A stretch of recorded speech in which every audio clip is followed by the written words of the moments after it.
इतने से मुख में पूरा ब्रह्मांड दिखाया कि नहीं भगवान कृष्ण ने।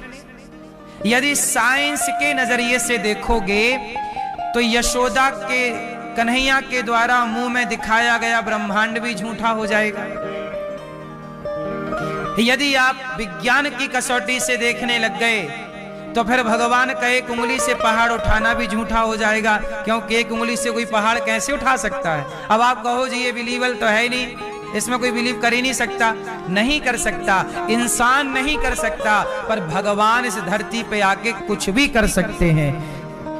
असंभव भी संभव, इसलिए भगवान का नाम है कर्तुम अकर्तुम अन्यथा कर्तुम सर्व सामर्थ्य।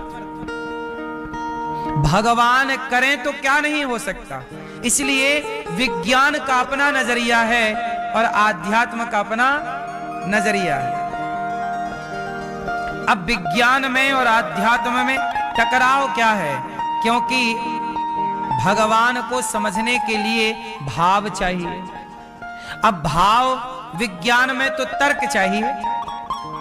विज्ञान में क्या चाहिए? तर्क। और रामचरितमानस में लिखा है ईश्वर अतर्क है।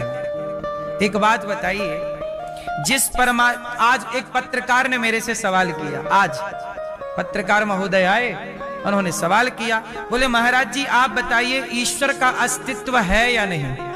पत्रकार महोदय ने मेरे से कहा ईश्वर का अस्तित्व है कि नहीं। मैंने कहा कि एक बात बताओ, आपने चश्मा लगाया है तो चश्मा बनाने वाले ने चश्मा बनाया होगा तब ना चश्मा बना। क्या बिना बनाए चश्मा बना होगा मेरी माँ?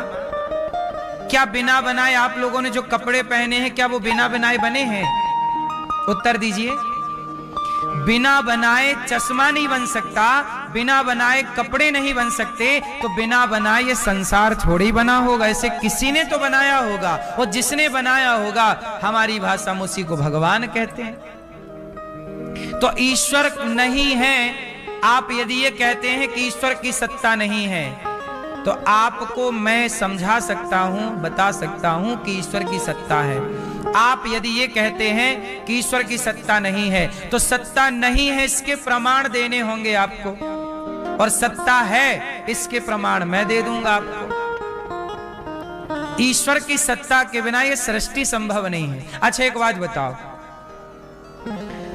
चारा गाय भी खाती है, चारा बैल भी खाता है, लेकिन गाय के अंदर दूध देने की क्षमता है, बैल के अंदर दूध देने की क्षमता नहीं है, जबकि दोनों का आहार एक सा है।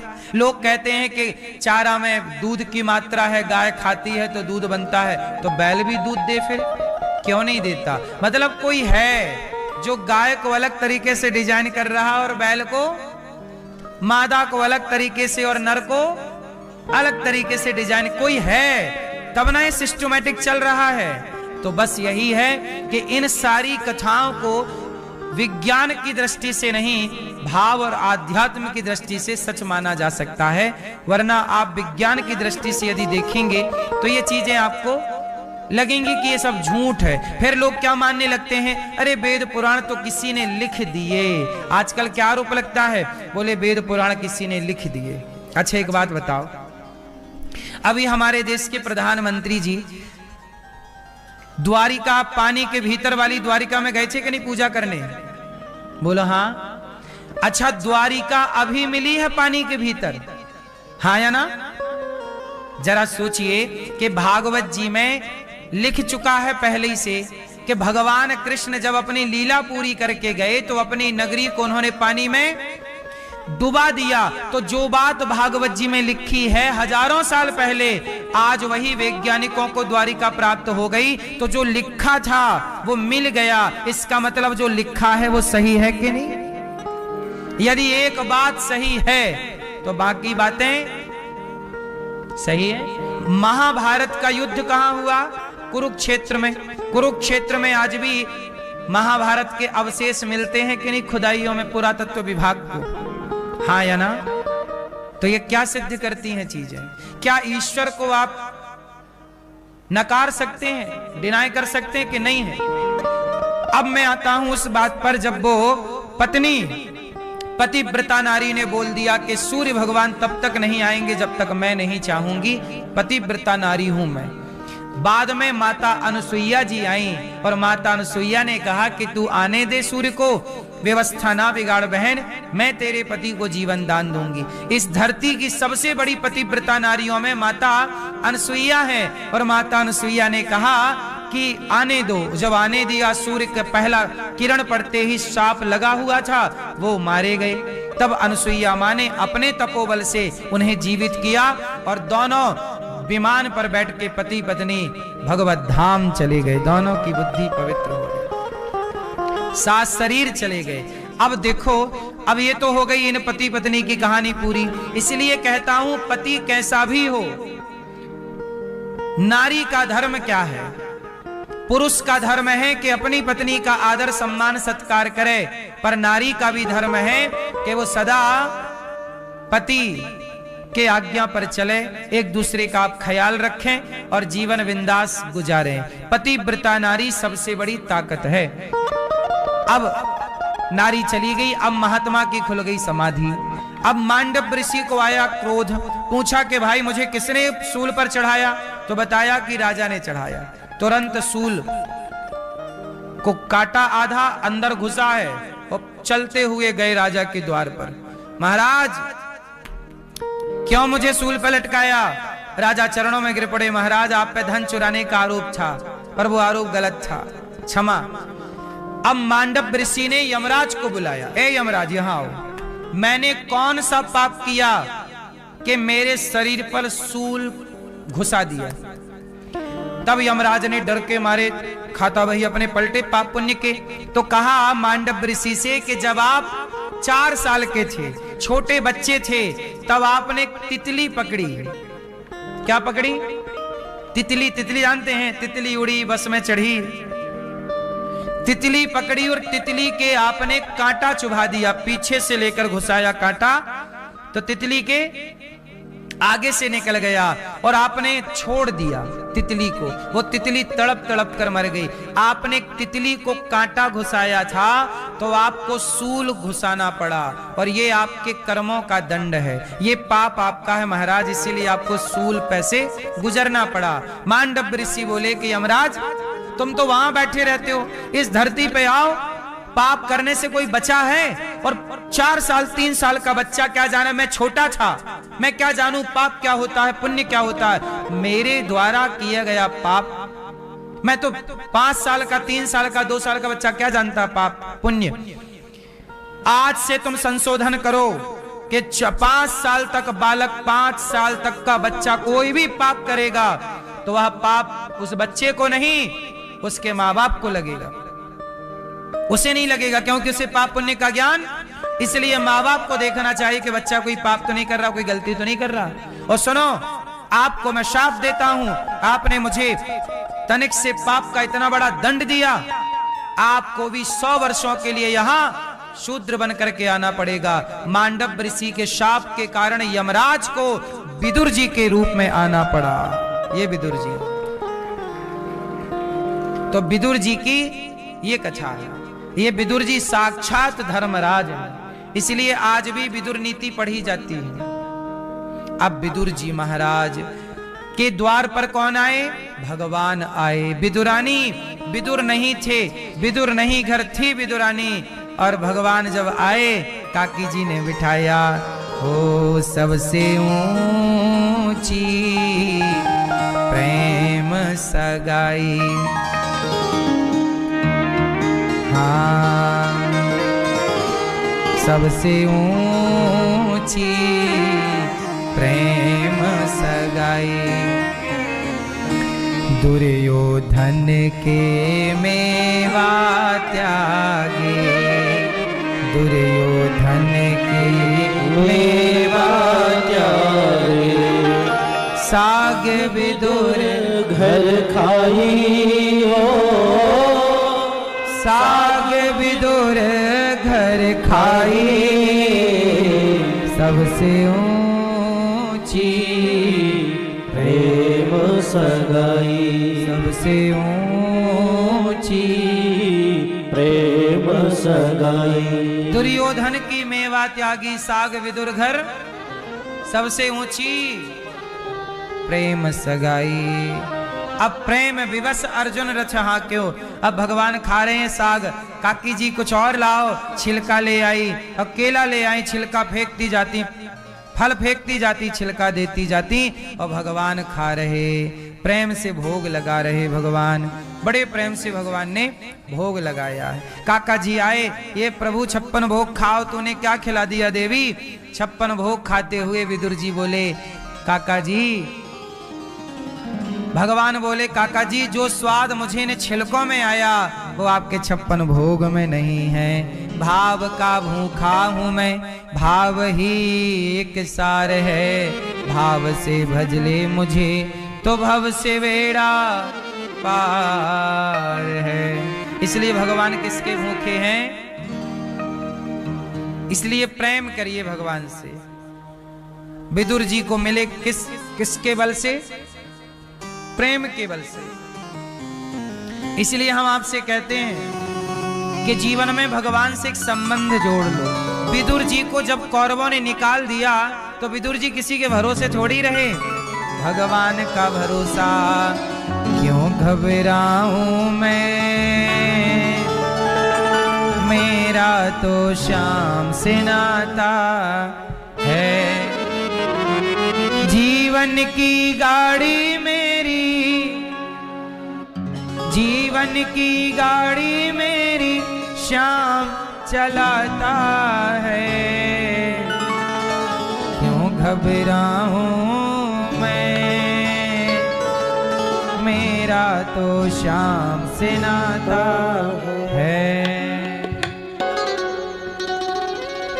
विदुर जी का संबंध देखो, हमारा संबंध यदि भगवान से है, हम क्यों परेशान होएं। परेशान वो होएं जिनका संबंध भगवान से ना हो। संसार में कितने भी रिश्ते बनाना, पर भगवान से एक रिश्ता जरूर बनाए रखना। मैया, ओ पंचायती मैया, ओ पीली मैया, हो गई पंचायत मेरी माँ, अब बैठ जाओ मेरी माँ, सब बैठ जाओ। विदुर जी महाराज पर भगवान ने कृपा की। विदुर जी भगवान का स्मरण कर रहे हैं और मैत्रेय जी के पास गए। मैत्रेय जी से कहा भगवान सृष्टि किस तरह करते हैं, सृष्टि का क्रम मैत्रेय जी ने विदुर जी को समझाया।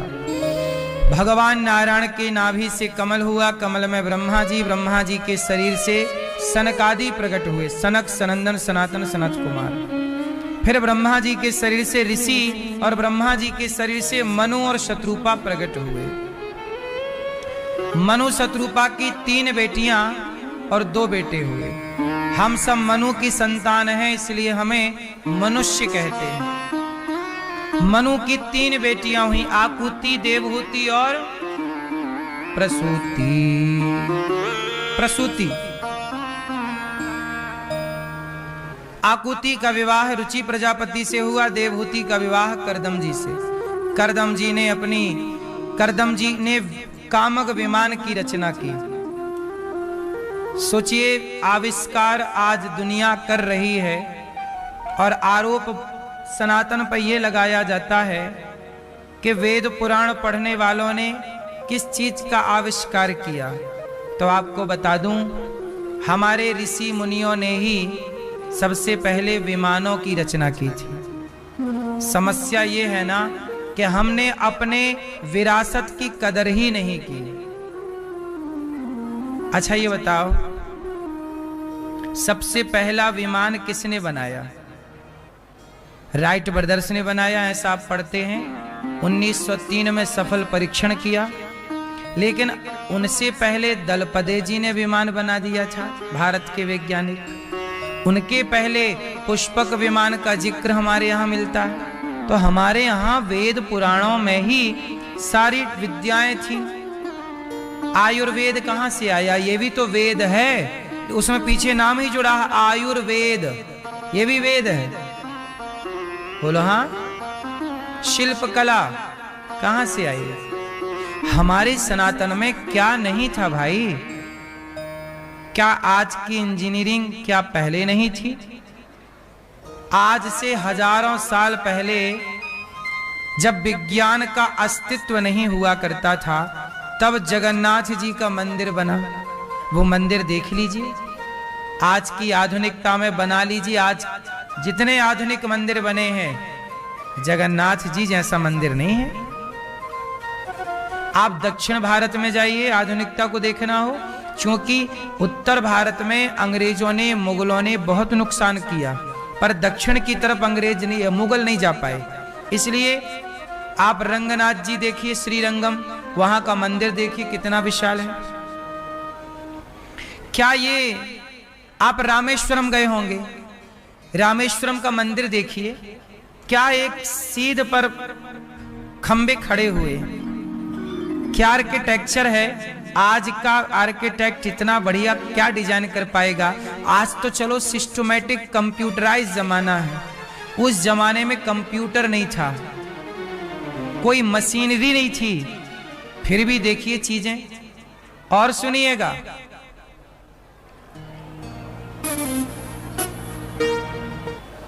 आप उत्तर में देखिए तो भगवान शिव का एक मंदिर है, केदारनाथ। बोलो हाँ, बोलो हाँ। केदारनाथ का मंदिर जहां है, वहां से आप धागा डालिए, सूत डालिए और सीधे आप चलिए तो दक्षिण में जाकर के ठीक सामने इस मंदिर के दक्षिण में रामेश्वरम का मंदिर है। बोलो हाँ। तो बताइए, ये विज्ञान नहीं है? इसे आप आर्किटेक्चर नहीं मानते, इंजीनियरिंग नहीं मानते?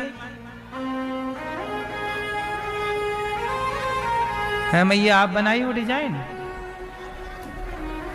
हाँ, अच्छा, 4 मंदिरों की डिजाइन आप बनाई थी। हाओ हाओ, ठीक।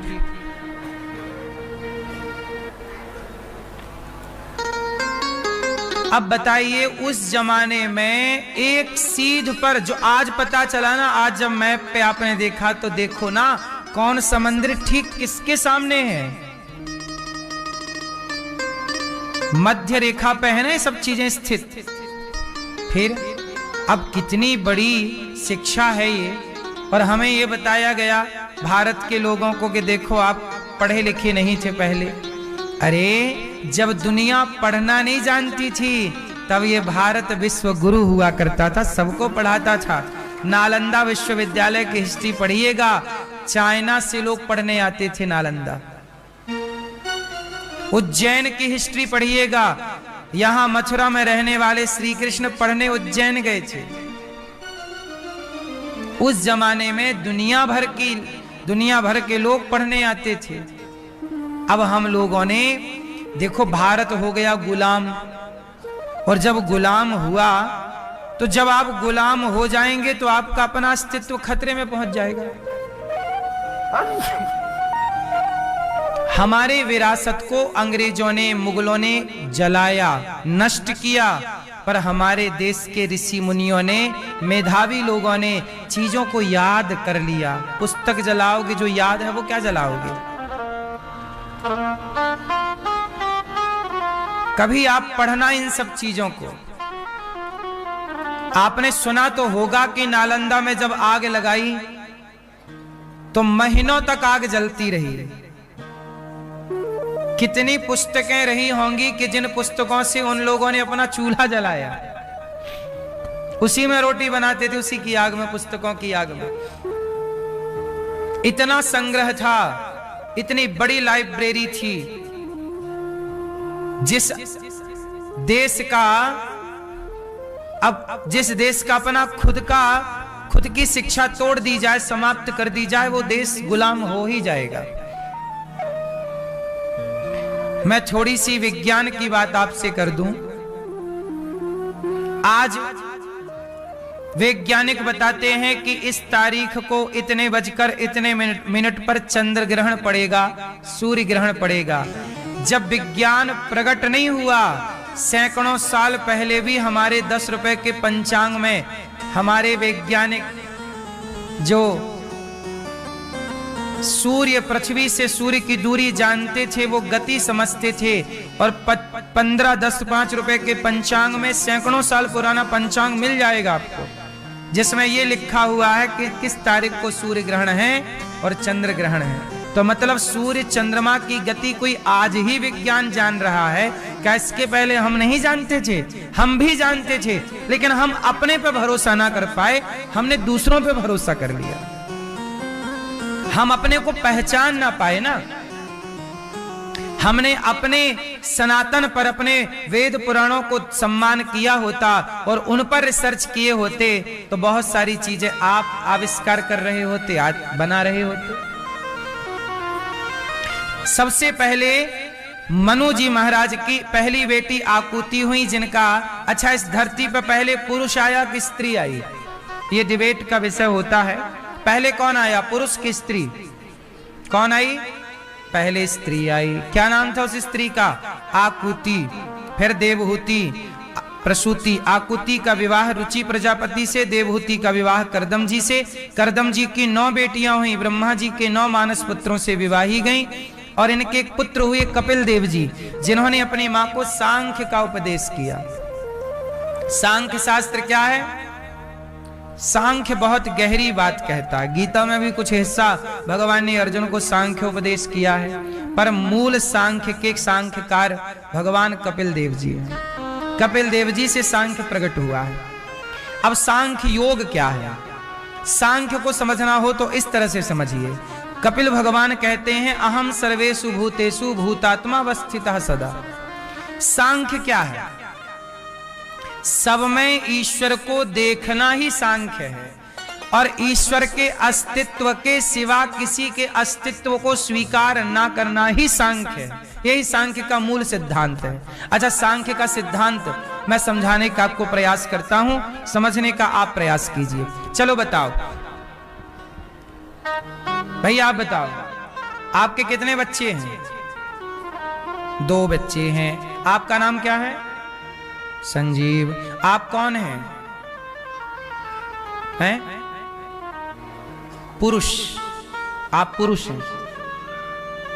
आप कहां हैं? आप में, आपके शरीर में आप कहां रहते हैं? ये तो आपका हाथ है, ये तो आपकी आंख है, ये तो आपके कान है, ये तो आपकी नाक है, ये तो आपके गाल है, ये तो आपका गला है, ये तो आपका हृदय है, ये तो आपका पेट है, ये तो आपके पांव हैं। आप कहां हैं? आप बताइए, आप कहां रहते हैं? इस शरीर में आप कहां हैं? कहां हैं? है ना थोड़ा कठिन? आपके शरीर में आप कहां हैं? यदि आपसे पूछा जाए कि आप कहां रहते हैं, तो आप क्या बताओगे? मैया यहां रहती हो जहां बिंदी लगाती हो। आत्मा तो ईश्वर का अंश है। आत्मा किसका अंश है? ईश्वर अंश जीव अविनाशी। तो आत्मा तो ईश्वर का अंश है। आप कहां हो? आप ढूंढ के बताओ अपने आप को, आप कहां रहती हो इस शरीर में? चलो बताओ, कहां रहती हो आप? हैं मध्य प्रदेश में? मन में? आप मन में रहती हो। अभी कह रही थी आत्मा में हूं। अब देखो बयान बदल गए कि नहीं? इतना सरल नहीं है ये जानना। इसी को जानना सांख्य कहते हैं। कहो तो मैं आप पे थोड़ा इस पे चर्चा कर दूं, समझाऊं कि नहीं? हैं? हाँ, सुनो फिर। मैं कौन हूं? कई बार बड़े बड़े महापुरुषों से भी ये बात आप सुनते हैं कि मैं कौन हूं। मैं कौन हूं? आप कौन हैं? कौन है आप बताइए? ईश्वर के अंश हैं। ये सारी बातें जो आप कह रहे हैं, ये सुनी सुनी बातें आप कह रहे हैं। आपने कभी अपने से अनुभव नहीं किया कि मैं कौन हूं, कहां से आया हूं, कहां जाने की मैं तैयारी में लगा हूं। आओ, समय,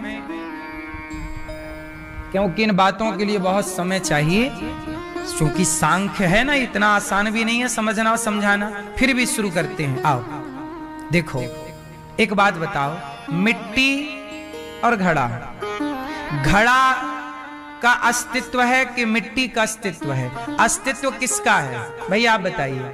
घड़े का अस्तित्व है कि मिट्टी का? हाँ, अच्छा मिट्टी का अस्तित्व है, क्या घड़े का कोई अस्तित्व है? घड़े से कहा जाए कि घड़े से मिट्टी निकाल दो, बस घड़ा घड़ा दे दो, तो क्या घड़े का अपना कोई स्वतंत्र अस्तित्व है? मिट्टी के ही आकार को घड़ा कहते हैं। जैसे अस्तित्व मिट्टी का है, पर व्यवहार में क्या बोला जाता है? भाई साहब एक घड़ा दे दो, है मिट्टी और बोला जा रहा है घड़ा। उसी तरह जैसे अस्तित्व मिट्टी का है, घड़े का नहीं, ऐसे सृष्टि में अस्तित्व ईश्वर का है, मेरा और आपका कोई अस्तित्व नहीं है। मेरे आपके अस्तित्व में जो दिख रहा है, घड़े के रूप में जो दिखने वाली वस्तु है वो माटी है। घड़े के रूप में घड़ा तो दिख ही नहीं रहा है, जो दिख रहा है आंखों से वो क्या दिख रही है? माटी। उसी प्रकार जो आपको दिख रहा है, जैसे ये स्त्री दिख रही है, ये पुरुष दिख रहा है, ये गधा दिख रहा, लेकिन स्त्री के रूप में है कौन? अस्तित्व स्त्री का है कि भगवान का? अस्तित्व आपका है, पुरुष का है कि भगवान का? आपका मेरा कोई अस्तित्व नहीं है। फिर सवाल खड़ा हुआ कि जब मेरा कोई अस्तित्व नहीं है, अच्छा एक बात बताओ, आत्मा निकल जाए तो मेरा अपना कोई अस्तित्व रहेगा? शरीर 5 चीजों से मिलकर बना होता, पृथ्वी, जल, वायु, अग्नि, आकाश। और जब आदमी मरता है तो पृथ्वी तत्व पृथ्वी में, जल तत्व जल में, वायु तत्व वायु में, अग्नि तत्व अग्नि में, आकाश तत्व आकाश में, पंच तत्व में लीन हो जाते हैं। आत्मा चली जाती है ईश्वर के पास, क्योंकि उसका अंश है। अच्छा आत्मा का कितना काम है? आत्मा का स्वरूप क्या है ये भी जान लो। यही है कपिल भगवान का ज्ञान, यही है भागवत जी का सबसे कठिन विषय। सुनो, आत्मा का स्वरूप क्या है? आप लोग कहते हैं ना आत्मा है, आत्मा का स्वरूप क्या है? आत्मा का स्वरूप समझिएगा, जैसे आपके घर में बिजली है, बिजली का काम है पावर देना। एसी लगा दो तो एसी को पावर देगी, एसी कमरा ठंडा कर देगी। हीटर लगा दो, हीटर को पावर देगी, हीटर को गर्म कर देगी, मतलब कमरे को गर्म कर देगी। अब बताओ बिजली ठंडी है कि गर्म है? बिजली ना ठंडी है और ना, बिजली अपने पावर में चलती रहती है। अब उसे आप एसी का प्लग लगाएंगे तो एसी का सिस्टम ठंडा करेगा, हीटर का सिस्टम, जो बिजली है वो पावर देती है सबको। पावर वॉशिंग मशीन को देगी, कपड़े धुल देगी, प्रेस को देगी, गर्म कर देगा। ऐसे आत्मा पावर देती है आंखों को देखने का, कानों को सुनने। आत्मा है तो शरीर में पावर है देखने का, सुनने का, सूंघने का, बोलने का। आत्मा गई तो आप गिर जाओगे, सारे पावर खत्म। तो आत्मा का केवल इतना काम है पावर देना। और ये पावर कहां से आया? ईश्वर का अंश है, ये ईश्वर की ओर से ये पावर आपको मिला था, जो कि अब पूरे प्राण निकल जाने पर पावर चला गया। अब प्रश्न ये खड़ा कि नरक स्वर्ग कौन जाएगा?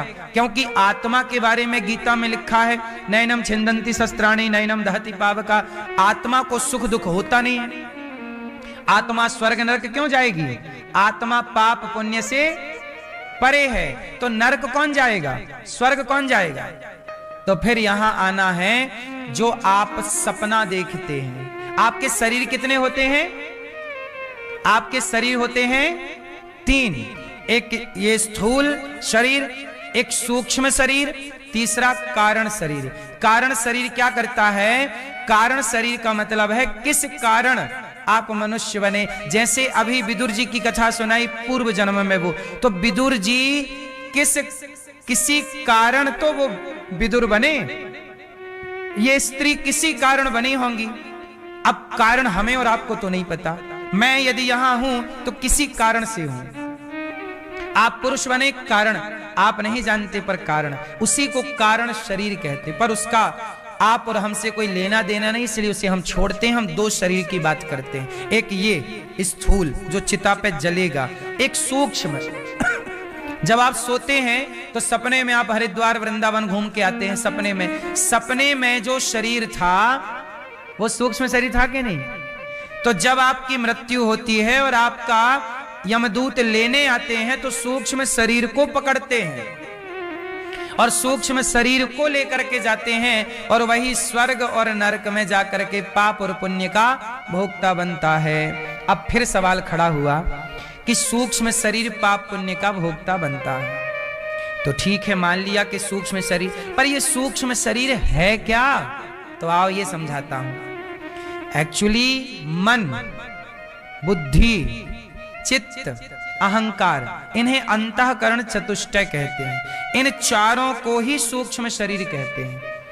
पंच तत्वों से स्थूल शरीर बना और अंतःकरण चतुष्टय से सूक्ष्म शरीर बना, और यही सूक्ष्म शरीर यमदूत पकड़ कर ले जाते हैं और वही स्वर्ग और नरक का भोक्ता बनता है। अगला शरीर मिलेगा आपको कुत्ते का या मनुष्य का, वही सूक्ष्म शरीर उस शरीर में डाल दिया जाएगा, तो आपकी वो योनि हो गई। अब फिर सवाल एक खड़ा हो गया कि मैं कौन हूं? तो आप सीधा कह सकते हैं कि मैं वह सूक्ष्म शरीर हूं। अब आप कई बार कहते हैं मैं आत्मा हूं। आत्मा तो ईश्वर का अंश है। ईश्वर का अंश, वो तो नरक स्वर्ग जाती नहीं है आत्मा। आत्मा से भी आप अलग हैं, शरीर अलग है, आत्मा अलग है। अच्छा, सूक्ष्म शरीर को मैं और सरल कर देता हूं। सूक्ष्म शरीर को और सरल भाषा में समझना हो तो इसे मन कहते हैं। इसलिए कबीरदास जी ने क्या कहा? माया मरी न मन मरा, मर मर गया शरीर, आशा तृष्णा ना मरी, कह गए दास कबीर। मन नहीं मरा, क्योंकि ये मन को ही तो जाना है। इसलिए कहते हैं मन के हारे हार है, मन के जीते जीत, मन ही मिलावत राम से, मन ही करत फजीत। पूरा खेल किसका है? मुक्ति किसकी है? बंधन किसका है? बंधन का कारण शरीर है कि मन है? मुक्ति का कारण शरीर है कि मन? पूरा खेल मन का है। मन भगवान में लगा तो मुक्ति, और जगत में लगा तो बंधन। मन चाबी है, संसार की तरफ घूमेगा मन तो बांध देगा, जगत की तरफ घूमेगा तो बांध देगा, और जगन्नाथ की तरफ घूम जाएगा तो मुक्त कर देगा। यही है मुक्ति, यही है बंधन। इसलिए मूल रूप से आपका जो अपना अस्तित्व है, वैसे तो हमारा अस्तित्व जीरो है, फिर भी आप समझने के लिए मान लीजिए कि आपका अस्तित्व मन के रूप में है। वह मन ही सूक्ष्म शरीर है। नदी में पानी बहुत सारा है, आप जितना पी सकते हैं पी लीजिए, जितना स्टॉक कर सकते हैं स्टॉक कर लीजिए, नदी मना नहीं करेगी। ऐसे ये भागवत की धारा है, जितना ग्रहण कर सकते हैं कर लीजिए, जितना आप कल्याण करना चाहते हैं अपना कर लीजिए। भागवत जी ऐसी हैं कि जैसे एक ट्रेन है। ट्रेन कितनी? एक ट्रेन में सैकड़ों यात्री होते हैं। कितने यात्री? एक ट्रेन में सैकड़ों यात्री बैठते हैं और सारे यात्रियों को ट्रेन उनके अपने स्थान तक पहुंचा देती है, उनके अपने प्लेटफॉर्म तक पहुंचा देती है, स्टेशन तक पहुंचा देती है। ऐसे ही ये भागवत की वो ट्रेन है जिस पर कोई सवार हो जाए अर्थात श्रवण कर ले, तो जिसे जो कामना है भगवान से, धर्म अर्थ काम मोक्ष, भागवत जी उसको वहां तक पहुंचा देती हैं जिसे जो चाहिए। धर्म चाहिए तो धर्म मिलेगा, अर्थ चाहिए तो अर्थ मिलेगा, काम चाहिए काम मिलेगा, मोक्ष चाहिए मोक्ष मिलेगा। भागवत जी 4 चीजें प्रदान करती हैं। क्या क्या? धर्म अर्थ काम मोक्ष। धर्म भागवत जी से, अर्थ भागवत जी से। अर्थ, अर्थ किसे कहते हैं? पैसा। पैसा 2 तरह का होता है। एक ये वाला पैसा है, इसे भी पैसा कहते हैं, इसे भी धन कहते हैं। इसे क्या कहते हैं? धन। क्या कहते हैं? ये भी तो धन है। सोना भी धन है, पीतल भी धन है, धातु का धन, मिट्टी भी धन है, खेत खलिहान क्या है? गौधन, गजधन, बाजधन और रतन धन खान, ये सब धन है। हाँ या ना? गाय भी धन है, गौधन। यदि आपके पास गाय है तो आपके पास गौधन है। हाथी है तो गजधन है, बाज धन। पशु पक्षी भी धन होता है भाई, जिसके पास पक्षी। पहले राजा महाराजाओं के पास ये सब होता था। पहले हाथी की सेना, घोड़े की सेना, धन था। जमीन जायदाद, सोना सोना चांदी हीरा मोती सब धन है। पुत्र भी धन है, पुत्र धन। पुत्र क्या है? धन है। ये सब कुछ धन है, लेकिन एक धन और है। इस सारे धन की सार्थकता देखो। एक बात बता, रेलगाड़ी में डिब्बा होते हैं, बोलो हाँ। यदि डिब्बा बहुत सारे हैं और इंजन ना हो तो क्या वो इंजन के बिना डिब्बा कहीं पहुंचेंगे? आप बैठे रहिए, डिब्बा को पहुंचाएगा कौन? इंजन। इसलिए रेलगाड़ी में डिब्बा बहुत है, इंजन ना हो तो डिब्बा किसी काम के नहीं। बोलो हाँ। उसी तरह जितना भी धन है, पुत्र का धन, सोने का धन, जमीन जायदाद, मान पद प्रतिष्ठा का धन, लेकिन ये सारा धन डिब्बा है। असली धन क्या है? पायो जी मैंने राम रतन धन पायो।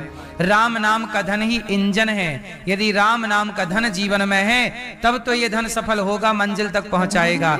वो धन नहीं है राम नाम की भक्ति का, तो ये धन केवल डिब्बा है। जहां खड़ा है वहीं खड़ा रहेगा। संसार में कितना भी धन पालो, जहां हो वहीं रहोगे, आगे कहां जाओगे? लेकिन राम नाम का धन है तो यहां लोक से परलोक पहुंच जाओगे। इंजन चलेगा ना, डिब्बा तो नहीं चलेगा। इंजन होगा तो डिब्बा चलेगा, अपने से डिब्बा नहीं चलता।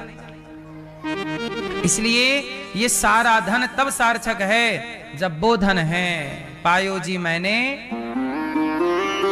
राम रतन धन पायो, वो धन। इसलिए भक्ति का धन। कौन सा धन?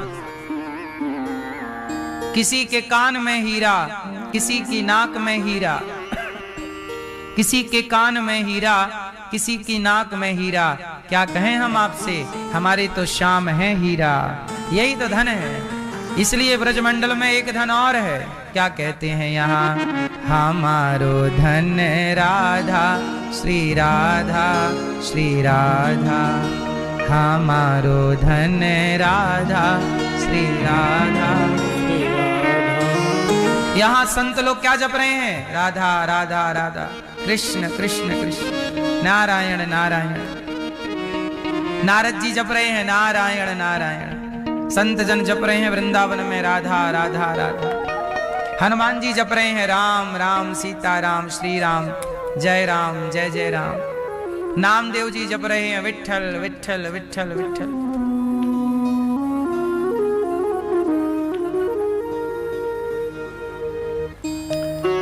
है ना?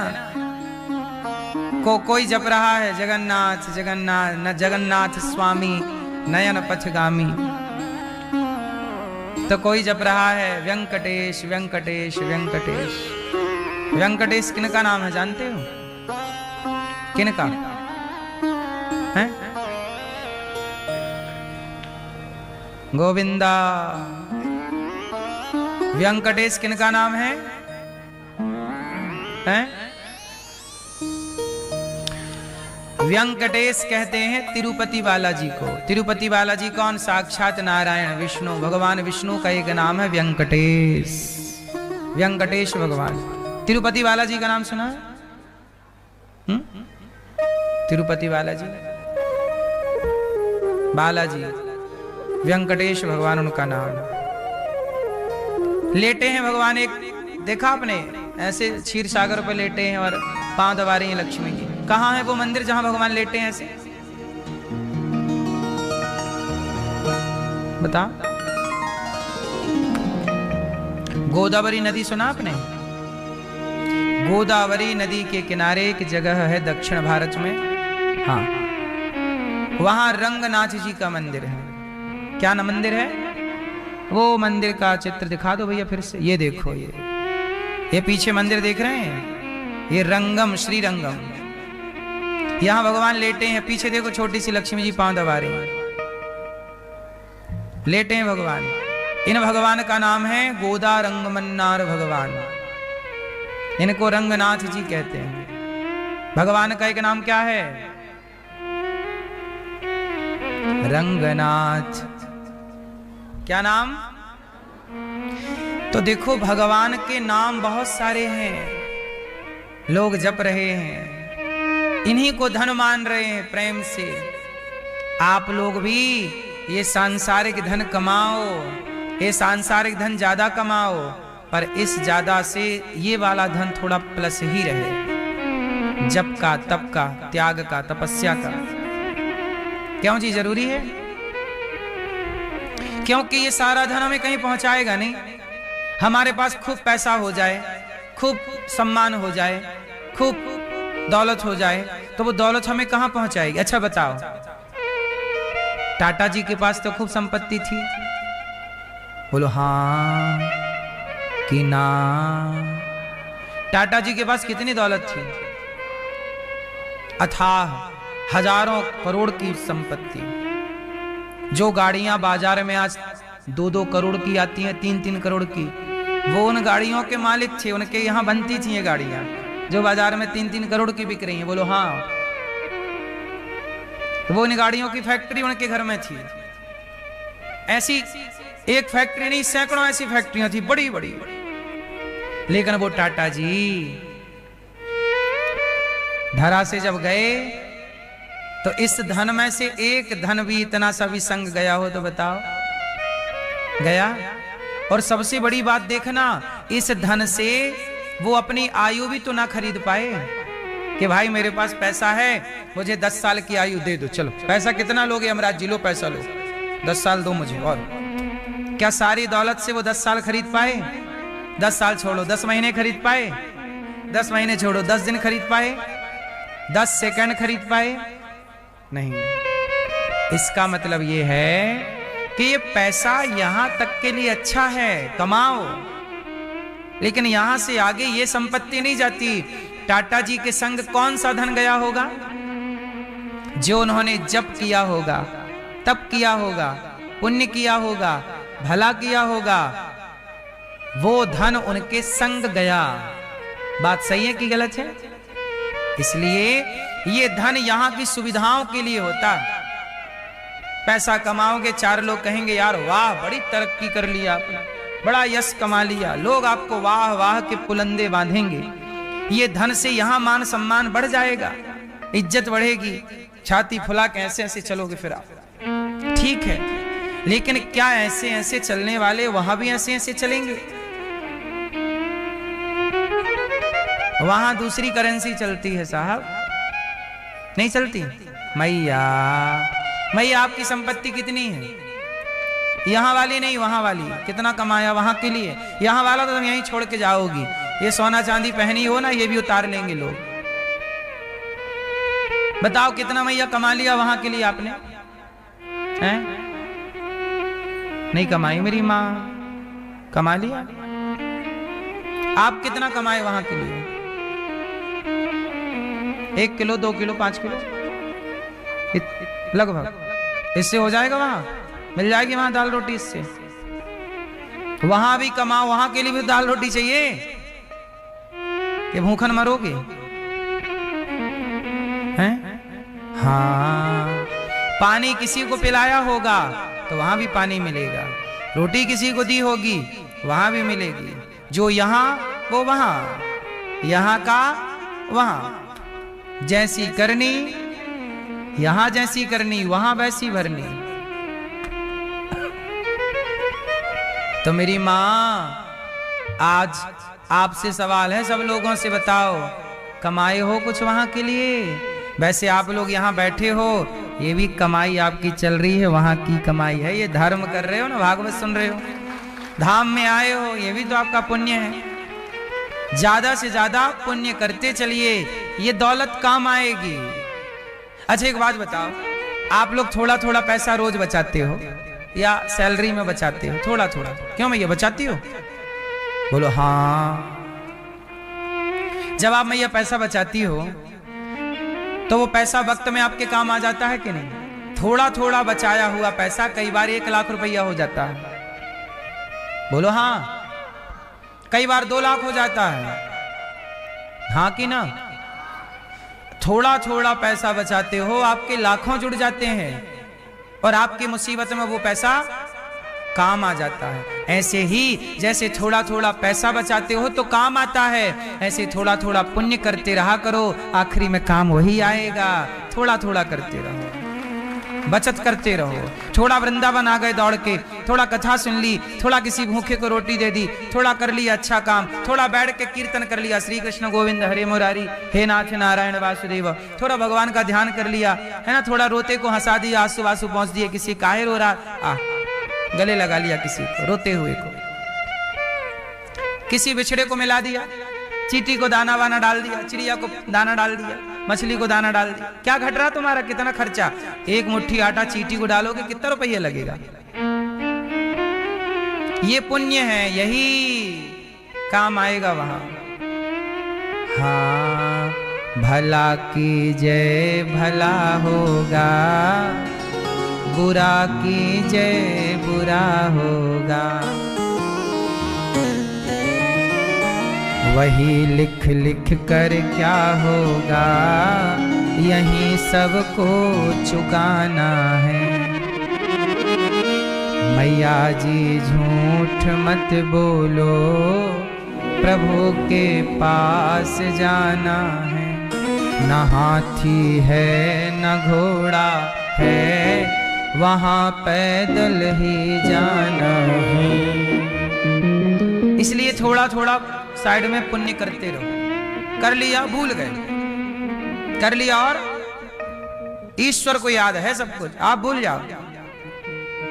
सब करते जाओ और भूलते जाओ, याद मत रखो। पाप ये याद रखो कि हमने पाप किया है, हमने कल बड़ा चींटी को मार डाला, चूहे को मार डाला, जीव की कल हमने उसका दिल दुखा दिया, बहुत गलत बोल दिया, कल हमने निंदा की, चुगली की, बड़ा गलत किया।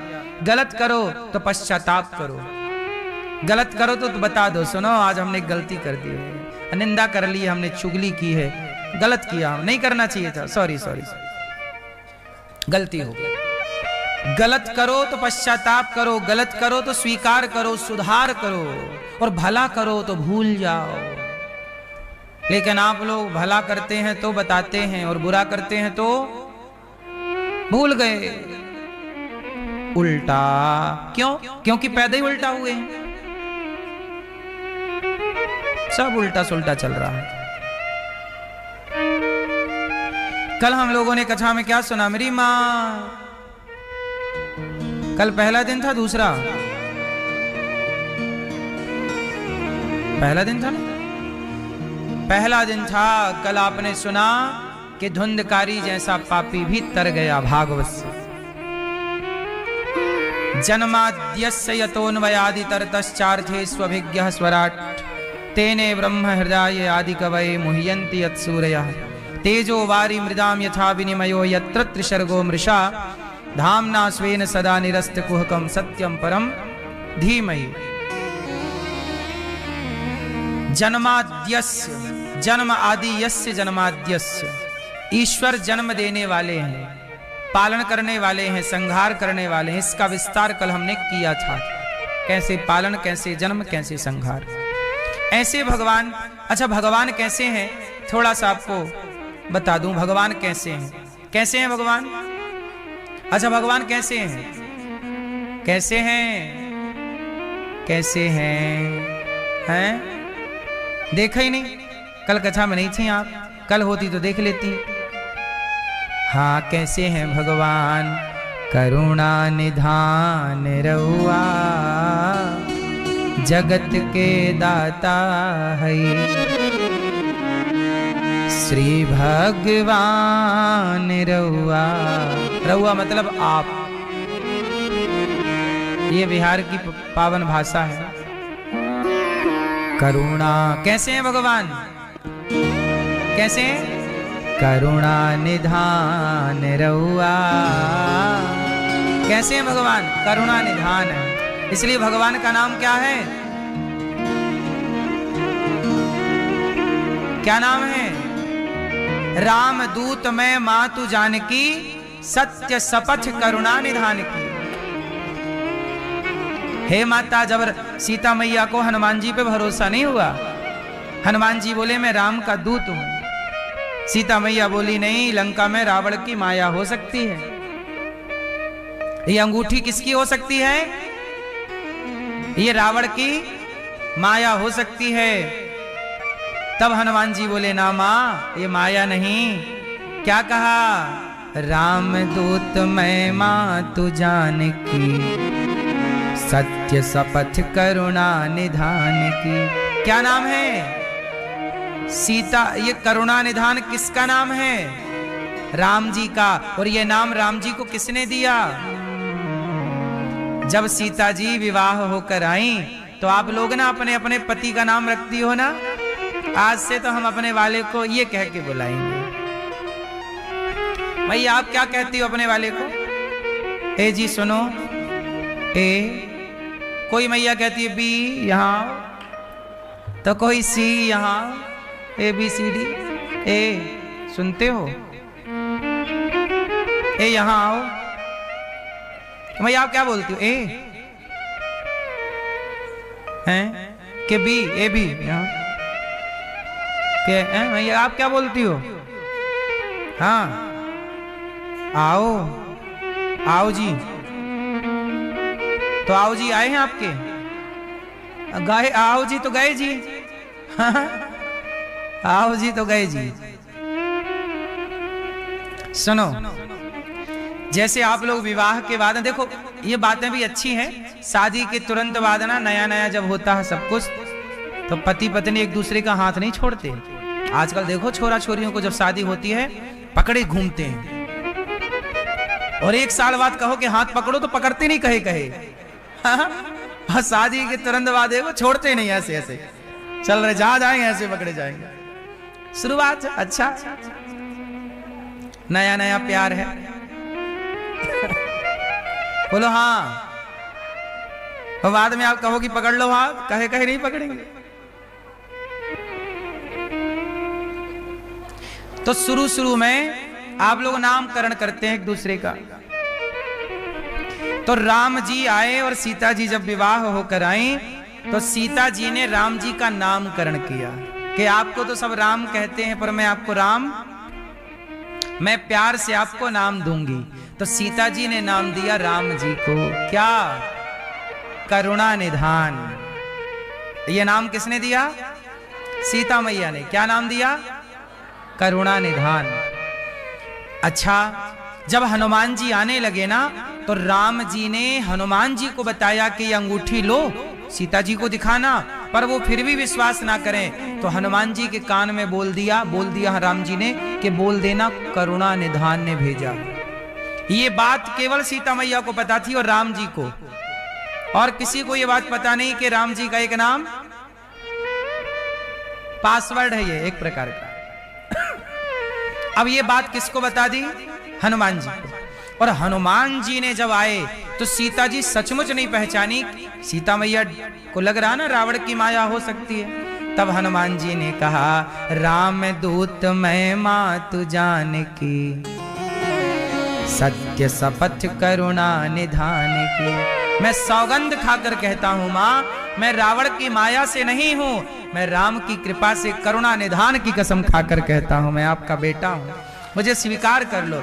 जब करुणा निधान नाम बोला पहचान गई, हाँ हाँ तुम राम के हो, क्योंकि ये नाम केवल राम का है और राम जानते हैं। तो ये भगवान कैसे हैं? करुणा निधान है। करुणा निधान की व्याख्या करिए जरा।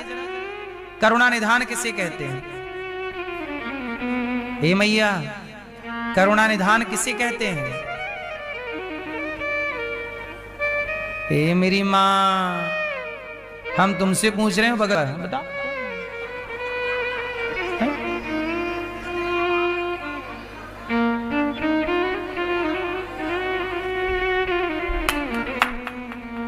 है ना?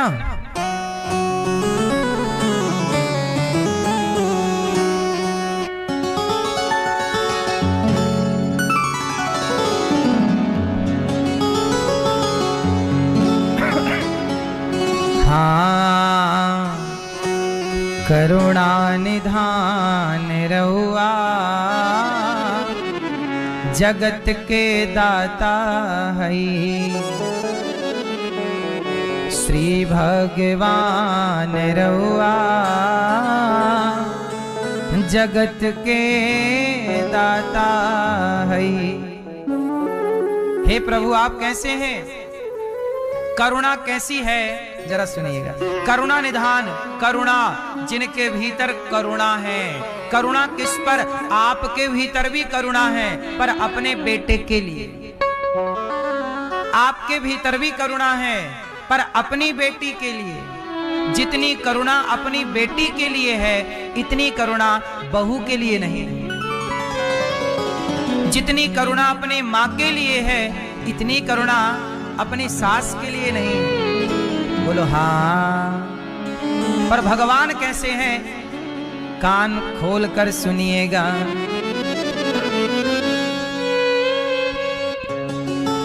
ग्राह के मार दहनी, ग्राह को मार देते,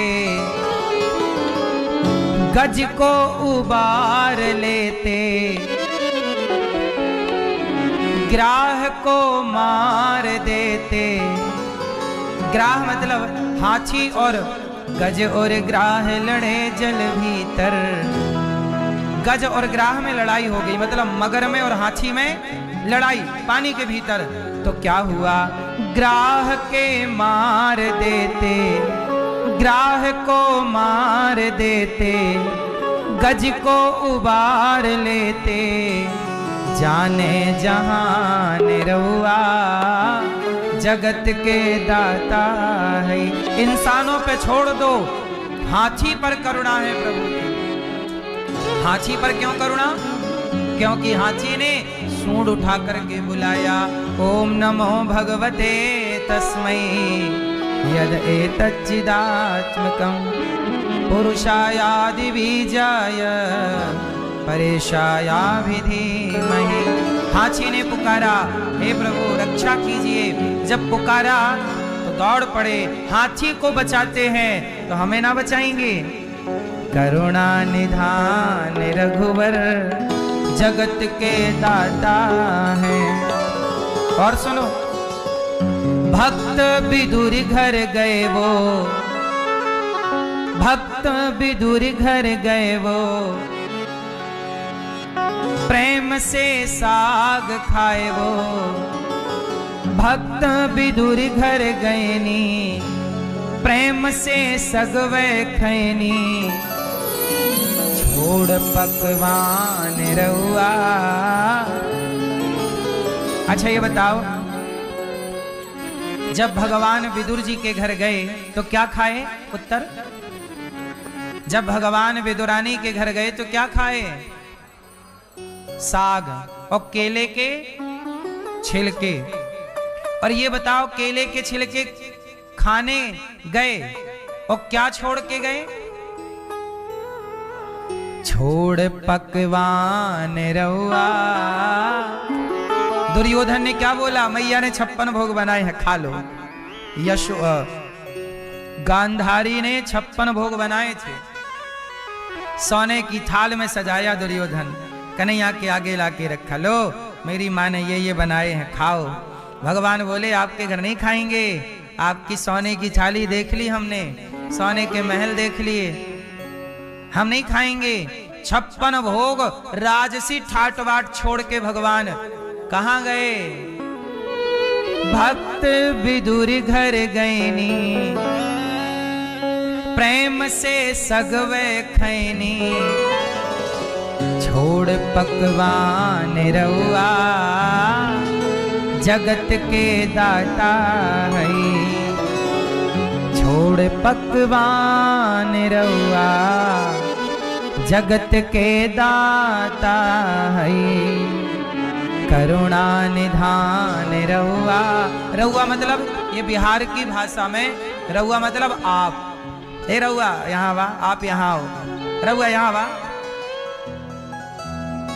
रहुआ मतलब आप यहाँ आइए।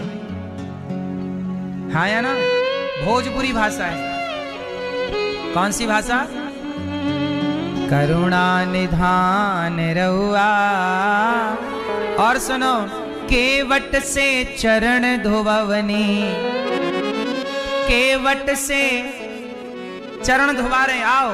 केवट बोला नाथ इस अनाथ पर, नाथ इस अनाथ पर दया कीजिए, राम अपने चरणों को धुला लीजिए।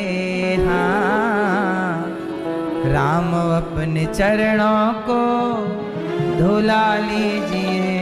हे राम, मैया सुन रही हो न माँ, या पंचायत कर रही हो माँ, या लाल मैया जा रही हो, सुन लो मेरी माँ। राम जी गए भैया केवट। ओ केवट, हाँ सरकार, आया। केवट आया, जी हुजूर जी। राम बोले सुनो, हमें पार जाना है, एक नाव लगाओ और हम पार जाएं। केवट बोले सरकार मैं पार तो लगाऊं, पर एक छोटी सी समस्या है। क्या समस्या है? मेरी नाव से ही मेरा परिवार चलता है। जो यात्री उतरते हैं, पैसा देते हैं, उसी से मेरी दाल रोटी चलती है।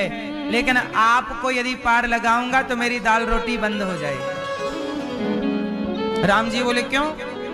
तेरी दाल रोटी चिंता ना कर, मैं भी तुझे कुछ दूंगा, उतराई नहीं सरकार, मैं उतराई तो नहीं लूंगा, लेकिन मेरी दाल रोटी बंद हो जाएगी। आपको पार लगाऊंगा तो क्यों? बोले आपके पांव में जादू है, ऐसा जादू कि आपने एक बार पत्थर की शिला पे पांव का स्पर्श करा दिया तो पत्थर पिघल गया, और पत्थर से क्या प्रकट हो गई?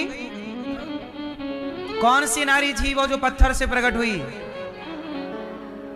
गौतम नारी श्राप बस उपल देह धरि धीर, चरण कमल रज चाहती, कृपा करो रघुवीर।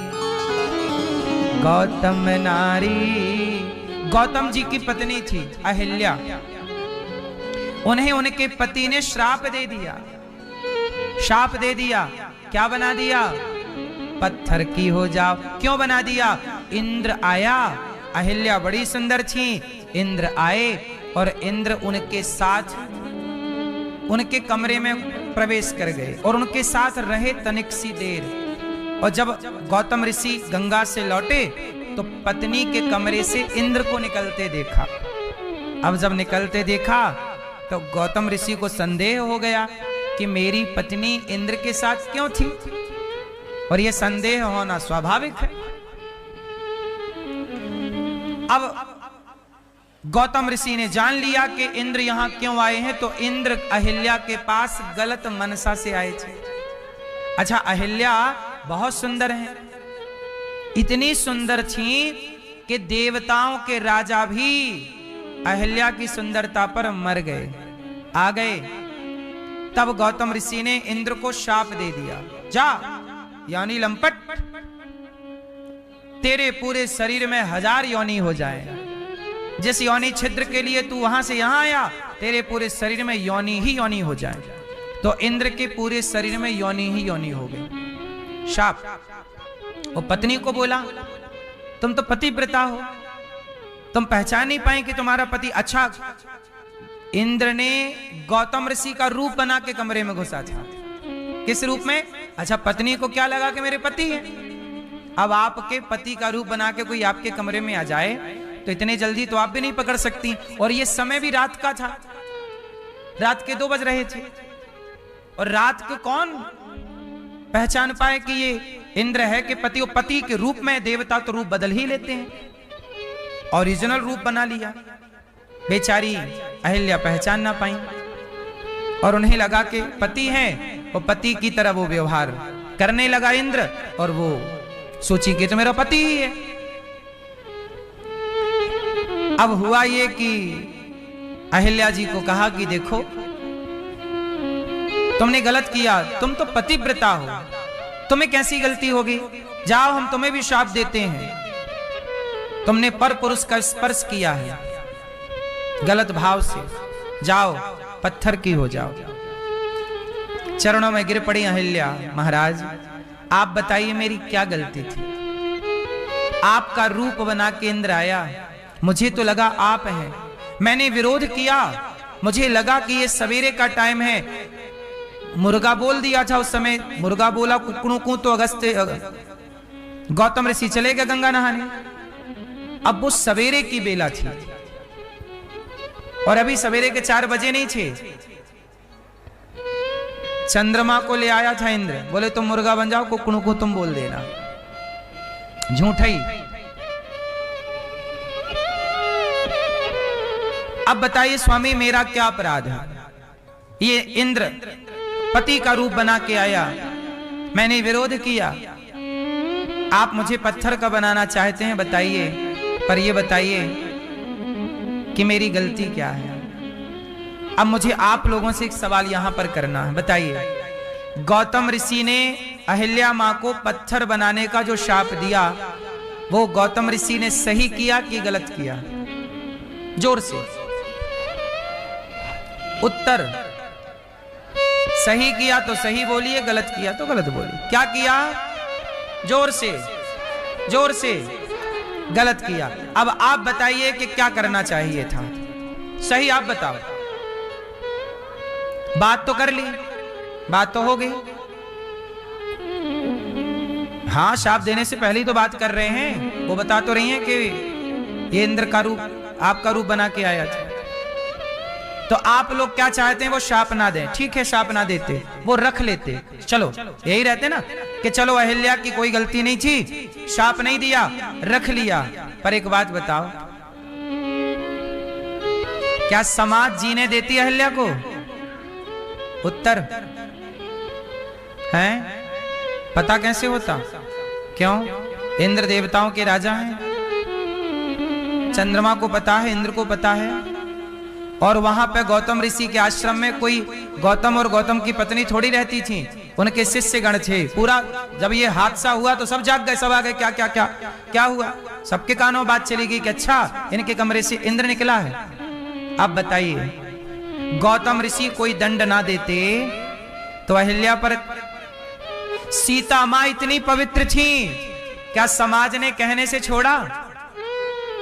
उत्तर दीजिए। आप लोग जो न्याय करते हैं वो न्याय अन्याय हो जाता है।